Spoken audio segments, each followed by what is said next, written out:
I'm here to visit a power plant which is very different from the plants that we saw in episode 2.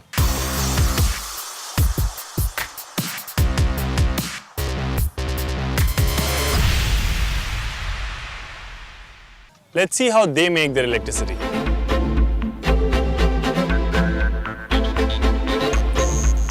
तो कहाँ से लेते हो पंकज भाई ये सब भूसा? ये हम गांव से खरीद के लाते हैं, अपने यूज करते हैं।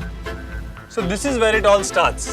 Rice husk is acquired from the villages at a nominal cost, which earlier would just go to waste.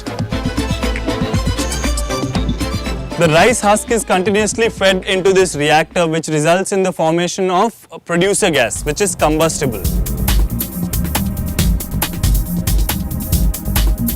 The producer gas then runs through various stages of filtration to finally reach the genset that generates Sasti, Sundar or Tikau Bijli. Whatever is left after burning the rice husk, that's used by local women here to make incense sticks. So, the only waste that is generated through this process, even that does not go to waste. पूरे बिहार में 40,000 से ज़्यादा घरों में अभी हम लोग बिजली का सप्लाई कर रहे हैं। पर आदमी के हिसाब से किया जाए तो मान लीजिए कि एक घर में 4 आदमी, तो 1,60,000 से ज़्यादा आदमी इससे लाभ ले रहे हैं।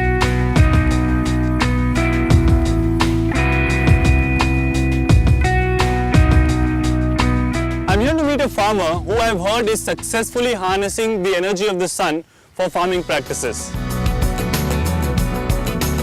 ये 12 अप्रैल 2012 को ही लगा, तब से इसको यूज कर रहे हैं। हम साग सब्जी उपजाए, बगीचा का पटवन इसी से, धान का बिचड़ा भी हम लोग जो उगाते हैं जिसको मोरी हम लोग बोलते हैं, हाँ। उसको भी हम लगभग 8 कट्ठा मोरी इसी से उपजाए हैं। ये सूरज की रोशनी से चलता है, हाँ।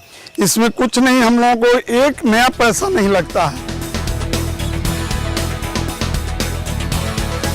चालू हो गया उधर तो अप्रैल मई जून बहुत गर्मी होता है, तो इतना अधिक पानी निकालता है कि खेत हम इसी से पूरा पटवन किए। हम लोग किसान यही सोचते हैं कि जितने भी कृषि यंत्र हैं सौर ऊर्जा से चले, खेत जोतने वाला हो या दमाही करने वाला हो, सूरज से ही चले। किसान कहाँ चला जाएगा कहना मुश्किल, बहुत आगे चल जाएगा। Now that Avdesh ji has access to an alternate source of power to draw water through the year, the entire village is benefiting from his farming practices by sharing the produce.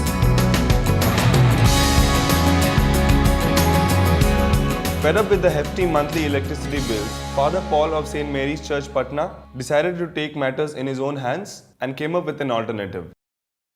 We shifted workshop into fully solar. That is because we had problem with the electricity board. When I put together everything, I was paying per unit 20 rupees. Then it was a huge amount. Then I decided to go for solar. It came to me around 4.5 lakhs or something, and within 2 years I will get my money back. So now I feel the freedom of using the energy. I can use as much as I want, and no one can come and ask me, why do you have this motor, that motor? When the grid failed, were you affected in any way? I did not know at all. The next day when I opened the newspaper, I came to know. I was so happy because I did not know. I was using my laptop, I was using my computer printer and everything, and I slept all night also in the fan. The amount of money invested in the traditional energy sources, if you transfer that same amount to this one or any other alternative energies, certainly it will be cheaper and it will be more environment friendly. That will be the traditional energy. From whatever I have seen so far, one thing's for sure, that alternatives do exist and they are completely feasible. The only thing lacking is political will. This was inaugurated on 19th of April this year. Before 1 year this was barren land, now it is utilized for producing green energy. There are around 17 plants here already commissioned and remaining few more will be commissioned soon. 214 megawatt are successfully running here, remaining 300 are in queue.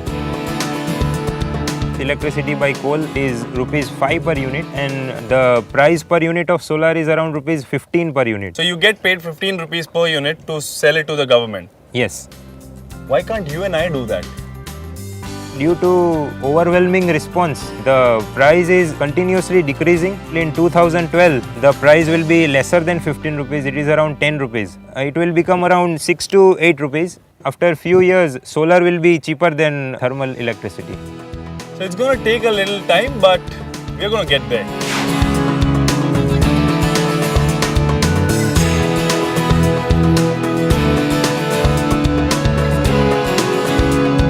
India's coal reserves are depleting very fast. And we've seen it's not one of the cleanest ways to make electricity. We've also seen that alternatives exist. Right now, there are 300 million people in this country who do not have access to electricity. The sun is not going to stop shining, so what do we do now?